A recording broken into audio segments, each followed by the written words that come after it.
Hello WhatsApp guys, সকলে কেমন আছেন? আশা করি অনেক ভালো আছেন। সবাইকে প্রথমেই জব অ্যান্ড টেক ডক্টরে আপনাদের স্বাগতম।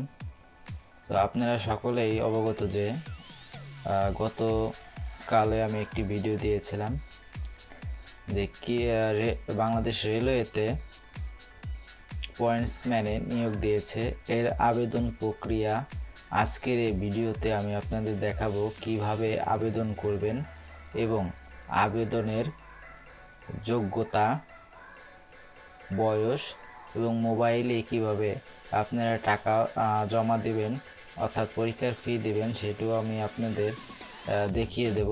তো চলুন বেশি কথা না বলে আমি প্রথমে একটি গুগল ব্রাউজার ওপেন করছি। গুগল ব্রাউজারটা ওপেন করলাম। এখন আমি রেলওয়ে অ্যাপ্লাই অনলাইন লিখে আপনারা ইন্টার প্রেস করবেন। দেখুন প্রথমে একটি লিঙ্ক চলে আসে br.teletalk.com.bd, এই লিঙ্কটিতে ঢুকবেন। তো আমি ক্লিক করছি। এখন এখানে দেখুন দুটি পদ আছে। এখানে পয়েন্টসম্যান নামে যে পদটি আছে এই পদটিতে আপনারা ক্লিক করবেন। তো ক্লিক করার পরেই আপনাদের অ্যাপ্লিকেশন ফর্ম নামে একটি লেখা আসবে, এখানে ক্লিক করবেন। অনলাইনে অ্যাপ্লাই করার জন্য আমি এখানে ক্লিক করছি। তো এখানে পদের নাম অর্থাৎ পোস্ট নেম সিলেক্ট করতে বলতেছে। আমি এই বৃত্তটিকে ক্লিক করে ভরাট করে দেব। তারপরে আপনারা নেক্সটে ক্লিক করে দেবেন। এরপরে দেখুন এখানে আপনার পোস্ট নেম চলে এসেছে pointsman. Are you a premium member of All Jobs, আপনি কি অল জবসে যদি অ্যাকাউন্ট করে থাকেন তাহলে আপনি খুব তাড়াতাড়ি আপনি আবেদনটি সম্পন্ন করতে পারবেন, যেহেতু অনেকেরই থাকে না, আমারও নেই। তো আমি এই কারণে আমি নো দেব। তারপরে নেক্সটে ক্লিক করে দেব। তারপরে আমার এই অ্যাপ্লিকেশন ফর্মটি দেখুন চলে এসেছে। প্রথমেই লেখা আছে অ্যাপ্লিকেশন নেম, অর্থাৎ আপনি আবেদন করবেন বা যে আবেদন করবে এখানে তার নাম লিখতে হবে। একটি কথা মনে রাখবেন যে আবেদন করার জন্য আন্দাজি নাম দেবেন না। যে আপনার নাম আছে রুবেল, ROBEL, কিন্তু সার্টিফিকেটে আছে RUBEL, রুবেল। তো সেই কারণে আপনি সার্টিফিকেট অনুযায়ী যে তথ্যগুলো আছে ঠিক সেই তথ্যগুলো সঠিকভাবে পূরণ করবেন। না হলে আপনি যখন রিটেন ভাইভাতে যাবেন তখন আপনার এই অ্যাপ্লিকেশনের সাথে সঙ্গে যদি আপনার সার্টিফিকেটের কোনো মিল না থাকে তো আপনার চাকরি না হওয়ার সম্ভাবনাই বেশি। তো অ্যাপ্লিকেশন নেমটি আমি লিখছি, আপনারাও আপনাদের নামটি লিখবেন। আর এই কিভাবে আবেদন করবেন এই লিঙ্কটিও আমি আপনাদের ডিসক্রিপশনে দিয়ে দেব। তো তার আগে আর একটি জিনিস মনে রাখবেন, ছবি এবং সিগনেচার করে রাখতে হবে। ছবিটি 300x300 পিক্সেল এবং সিগনেচারটিও 300x300 পিক্সেল আপনারা অবশ্যই করে রাখবেন, কারণ 300x300 পিক্সেল এবং 300x80 পিক্সেল ছাড়া আপনি আবেদন সম্পূর্ণ করতে পারবেন না। তো আমি কিভাবে এই ছবিগুলো এবং সিগনেচার অনলাইনের মাধ্যমে আপনি রিসাইজ করে নেবেন তার একটি ভিডিও আমি ইতিমধ্যে ইউটিউবে দিয়েছি। আমি নিচে ডিসক্রিপশনে লিঙ্কটি দিয়ে দেবো, আপনারা ওখান থেকে দেখে খুব সুন্দরভাবে আপনারা ছবিটি রিসাইজ করে নেবেন। তো আমি এখন আবেদনটি করব। তো আপনারা দেখুন এবং আমার চ্যানেলটি ভালো লাগলে অবশ্যই সাবস্ক্রাইব করে দেবেন এবং পাশে থাকা বেল আইকনটি ক্লিক করে দেবেন, যাতে প্রতিটি চাকরির নিউজ এবং কিভাবে আবেদন করবেন সেগুলো আপনি সহজেই পেতে পারেন। আর ভালো লাগলে অবশ্যই একটি লাইক এবং কমেন্ট দিয়ে দেবেন। তো আমি এখানে সব ক্যাপিটাল লেটারে আপনি লেখার চেষ্টা করবেন। তো আমি লিখছি, নামটি লিখে দিলাম। এবার হচ্ছে এখানে ফাদার্স নেম, সার্টিফিকেট অনুযায়ী আপনি ফাদার্স নেম দিয়ে দেবেন।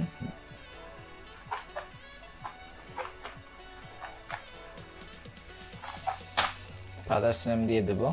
এবার হচ্ছে মাদার্স নেম নাজমা বেগম।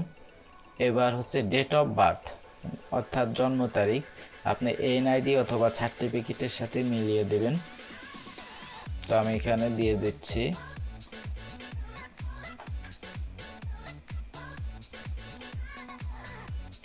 নিচে স্ক্রল করলে দেখবেন এখানে সাল আছে, আপনি যে সালটি সেই সালটি অবশ্যই এখানে দিয়ে দেবেন। এবার হচ্ছে জেন্ডার, মেল ফিমেল। মেল ছেলে হলে ছেলে এবং মেয়ে হলে ফিমেল দেবেন। তো ছেলে যেহেতু সেহেতু আমি মেল দেব।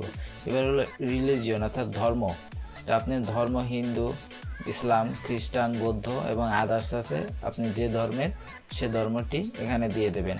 এখন ন্যাশনাল আইডি ইয়েস এবং নো দুটি আছে আপনাদের। ন্যাশনাল আইডি যদি থাকে অবশ্যই ন্যাশনাল আইডি দেবেন, যদি সেটা না থাকে বার্থ রেজিস্ট্রেশন নাম্বার দেবেন। যদি দুইটির একটি না দেন আপনি আবেদন করতে পারবেন না। তো আমার এনআইডি আছে, আমি এখানে এনআইডিটি প্রবেশ করতেছি।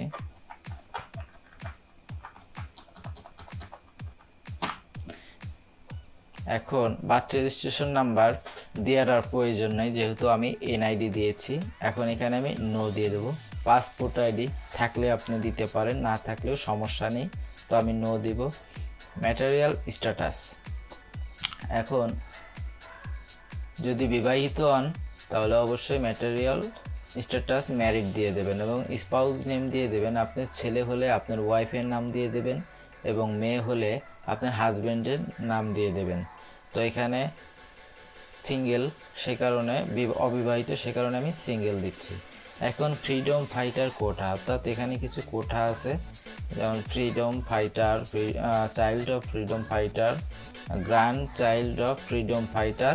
যে আপনারা যদি কোনো কোটা থাকে এই তিনটার ভিতরে আপনারা সেই কোটাটি পূরণ করে দেবেন, যদি না থাকে তাহলে নন কোটা দিয়ে দেবেন, আপনি নো দিয়ে দেবেন। অরফান অর্থাৎ প্রতিবন্ধী, এখানে আপনি নো দিয়ে দেবেন। এই কোটাটি আমার নাই, আমি নো দিয়েছি। যদি আনসার বিডিবির কোটা থাকে আপনি অবশ্যই দেবেন, যদি না থাকে তাহলে নো দিয়ে দেবেন। আর রেলওয়ে এমপ্লয়ি ডিপার্টমেন্ট, যদি আপনি এখানে জব করে থাকেন তাহলে আপনি ইয়েস দেবেন, না হলে নো দেবেন। এবার আছি মেইলিং অ্যাড্রেসের সম্পর্কে। তো কেয়ার অফ অর্থাৎ এখানে দেবেন আপনার পিতার নাম, আর তারপর দিবেন এখানে ভিলেজ, এই যে ভিলেজ, টাউন, রোড, হাউস অথবা ফ্ল্যাট নাম্বার। তো এখানে ভিলেজ নেম আমি দিচ্ছি, আপনাদের যেটা আপনারা সেটা দেবেন। ডিস্ট্রিক্ট, এখানে ডিস্ট্রিক্ট সিলেক্ট করবেন। দেখা গেল আপনার ডিস্ট্রিক্ট ফরিদপুর, তো অনেক খোঁজাখুঁজি না করে আপনি এফ চাপ দিলে দেখুন এখানে আপনার শো করবে। যদি বরিশাল হয়, যদি আমি দেখি খুলনা, তাহলে কে চাপ দেব, কে চাপ দিয়ে আমি নিচে স্ক্রল করলেই দেখুন এখানে খুলনা পাবো। তো আপনাদের যে জেলাটি আছে আপনারা সেই জেলাটি দিয়ে দেবেন। এবং এরপরে হচ্ছে উপজেলা, তো উপজেলা আপনি যেটা সেটা দেবেন, আমি এখানে দিয়ে দিচ্ছি। এবার পোস্ট অফিস নেমটি লিখে দেবেন, তো আমি এখানে পোস্ট অফিস নেমটি দিয়েছি। এবং পোস্ট কোডটি আমি নতুনদের জন্য বলছি, যাদের পোস্ট কোড জানা নেই তারা দেখবেন তাদের এনআইডির পিছনে পোস্ট কোডটি লেখা আছে, ওখান থেকে আপনারা পোস্ট কোডটি নিতে পারেন।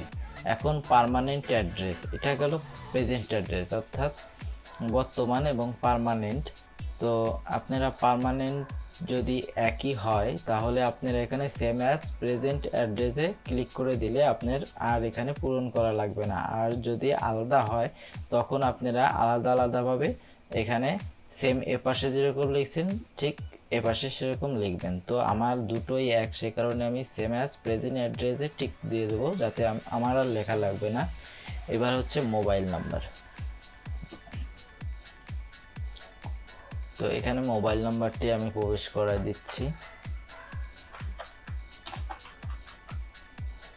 কনফার্ম মোবাইল নাম্বার, এই একই মোবাইল নাম্বারটি আপনারা দ্বিতীয়বার এখানে দিয়ে দেবেন। এবার হচ্ছে ইমেল অ্যাড্রেস, যদি আপনাদের থাকে আপনারা দিবেন, না থাকলে প্রয়োজন নাই। এরপর হচ্ছে আপনার একাডেমিক কোয়ালিফিকেশনস, তো এখানে আমি প্রথমে বলে রাখি নিয়োগে। তো এখানে দেখুন পদের নাম ও বেতন স্কেল।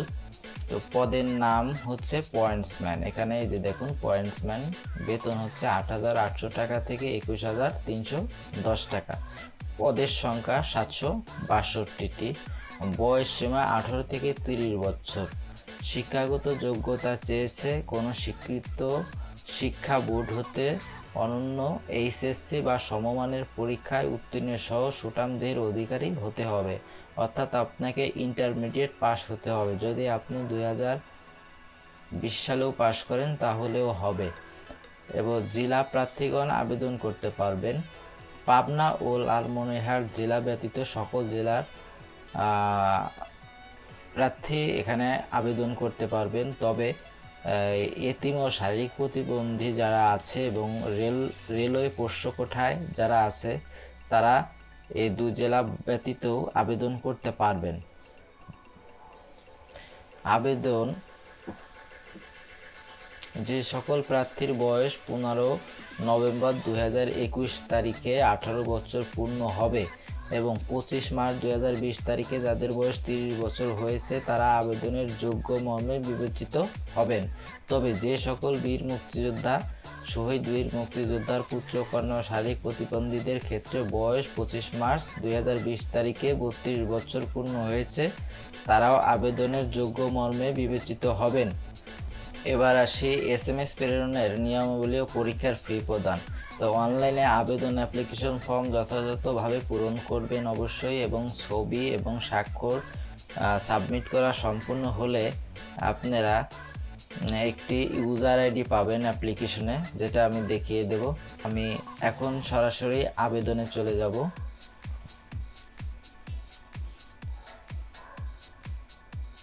তাহলে আমরা জানতে পারলাম যে এখানে এইচএসসি পাস হতে হবে। তো আমি এইচএসসি পাসই দিব, কারণ যা যেরকম যোগ্যতা চেয়েছে তার থেকে বেশি না দেওয়াই বেটার। তো আমি এক্সামিনেশন এরা যদি এসএসসি হন, স্কুল থেকে যদি পাস করেন তাহলে এসএসসি দেবেন, মাদ্রাসা থেকে পাস করলে দাখিল দেবেন, এবং দাখিল ভোকেশনাল। তো আমি এসএসসি দিচ্ছি। এরপরে বোর্ড নির্বাচন করবেন, আপনি যে বোর্ডের আপনি সে বোর্ডটি এখানে সিলেক্ট করে দিবেন। মাদ্রাসা আছে, ওপেন ইউনিভার্সিটি আছে, আপনি যেটা আছেন সেটা দিবেন। যদি না পান তাহলে আদার্সে গিয়ে দিয়ে দিবেন, তাতে সমস্যা নেই। তো আমি ঢাকা দিয়ে দিচ্ছি। এবার হচ্ছে রোল নাম্বার, এখানে রোল নাম্বার দিতে হবে। তো আমি রোল নাম্বার দিয়ে দিচ্ছি। এরপর হচ্ছে রেজাল্ট। তো মনে রাখবেন এসএসসি থেকে ইন্টারমিডিয়েট পর্যন্ত চাকরি ক্ষেত্রে জিএসসি থেকে আপনার ইন্টারমিডিয়েট পর্যন্ত সিজিপিএ 5 এর ভিতরে পরীক্ষা হয়। তো সেজন্য আমি সিজিপিএ 5 সিলেক্ট করে দেব। দেওয়ার পরে এখানে জিপিএটি বসিয়ে দিতে হবে। আপনাদের যে জিপিএটি এক্স্যাক্টলি সেটাই দিয়ে দেবেন। তারপরে হচ্ছে গ্রুপ এবং সাবজেক্ট।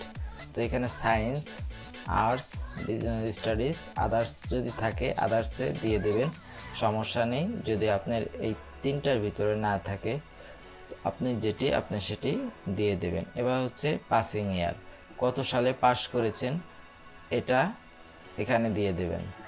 তারপরে এইচএসসি যে রোল নাম্বার আছে সেগুলো দেবেন। প্রথমে এইচএসসি, আলিম হলে আলিম দেবেন, তারপরে বোর্ডের নাম দেবেন, তারপরে হচ্ছে এখানে রোল দিয়ে দেবেন, তারপরে রেজাল্ট জিপিএ 5 এর ভিতরে, তারপরে গ্রুপ দিয়ে দেবেন, তারপরে পাশের সাল দিয়ে দেবেন। সো আপাতত মোটামুটি কমপ্লিট হয়ে গেছে। এখন আপনারা প্রয়োজনে আবার এখানে দেখবেন যে কোথাও কোনো ভুল দিয়েছেন কিনা, সঠিকভাবে দিয়েছেন কিনা। তো আমার এখানে কোনো ভুল নেই, সে কারণে আমি নিচে চলে যাব এবং এখানে দেখেন আর ইউ ফিজিক্যাল ফিট, আপনি অবশ্যই এখানে ইয়েস দেবেন। ইয়েস যদি না দেন তাহলে আপনার SMS পরীক্ষার আগে SMS হয়তো আসবে না। তো এখানে ডিপার্টমেন্টাল ক্যান্ডিডেট স্ট্যাটাস, এখানে স্ট্যাটাসটি আপনি যদি না থাকে আপনি নাম দিয়ে দেবেন। এরপরে হচ্ছে আপনার এখানে এই যে ভ্যালিডেশন কোড আছে, এই কোডটি এখানে পূরণ করে দিবেন। তো আমি এখানে এই কোডটি দিয়ে দিচ্ছি। আমার আবেদন ফর্ম ফিল আপটি সম্পূর্ণভাবে হয়ে গেছে, এ কারণে আমি এখন এখানে এই টিকটি দিয়ে দেব, the above information is correct and I will like to go the next step. অর্থাৎ আমার এই উপরে কারেকশনগুলো সব কিছু ঠিকঠাক আছে এবং আমি দ্বিতীয় স্টেপে যাওয়ার জন্য প্রস্তুত। এর জন্য আপনারা নেক্সট দিয়ে দিবেন। তো দেখুন আপনি যা যা পূরণ করছেন সবগুলো এখানে ঠিকঠাক আছে। যদি কখনো দেখেন যে এখানে কোনো একটি ভুল হয়ে গেছে, তখন আপনারা কি করবেন, দেখুন এখানে click here two edit the application, এখানে ক্লিক করলে আপনি আবার অ্যাপ্লিকেশনটি পূরণ করবেন এবং নেক্সট স্টেপে যাবেন। তো আমার যেহেতু ভুল নেই সে কারণে আমি এডিটে যাচ্ছি না। তো আপলোড এডিট ফটো আছে, সেই ভিডিওতে আপনারা ঘুরে আসতে পারেন, আমি ডিসক্রিপশনে লিঙ্কটি দিয়ে দিব। তাহলে আপনারা এক সহজভাবে ছবিটা সাইজ করে নিতে পারবেন। তো আমার ছবি সব কিছু সাইজ করা আছে, এর জন্য আমি চুজ ফাইলে যাব। আপনার ছবিটি যেখানে আছে সেখান থেকে সিলেক্ট করে ওপেন করে দিবেন। দেখুন এখানে ছবিটি বসে গেছে। আর যদি আপনি দেখেন আপনার ছবিটি 300 বাই 300 নেই, আপনি যদি এরকম একটি ছবি দেন, দেখুন এখানে photo size must be between 4 kilobyte and 100 kilobyte, অর্থাৎ 4 কিলোবাইট থেকে 100 কিলোবাইটের ভিতর হতে হবে। তো এই ছবিটি আমার নেবে না, কারণ ওটি আমার সাইজ করা নেই। তো আমি এখন সিগনেচার দেব। সিগনেচারটি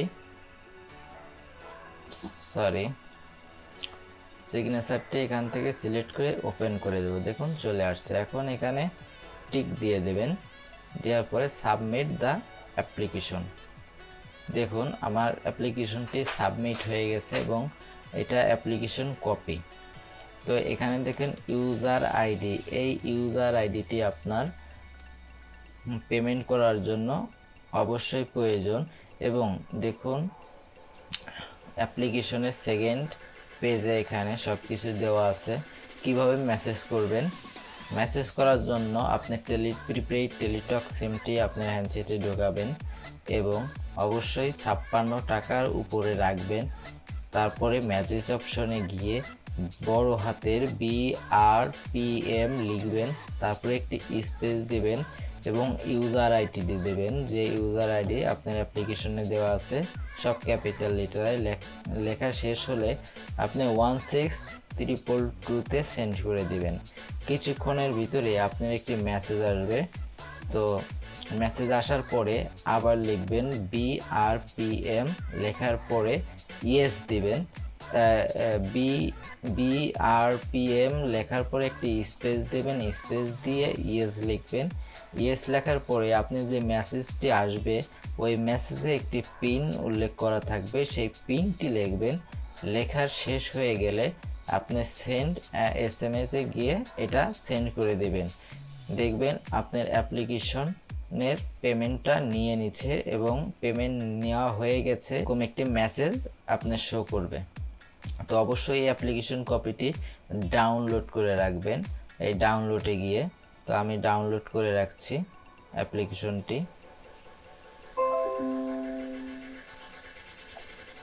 আশা করি আপনারা ভিডিওটি মনোযোগ সহকারে দেখেছেন এবং বুঝতে পেরেছেন।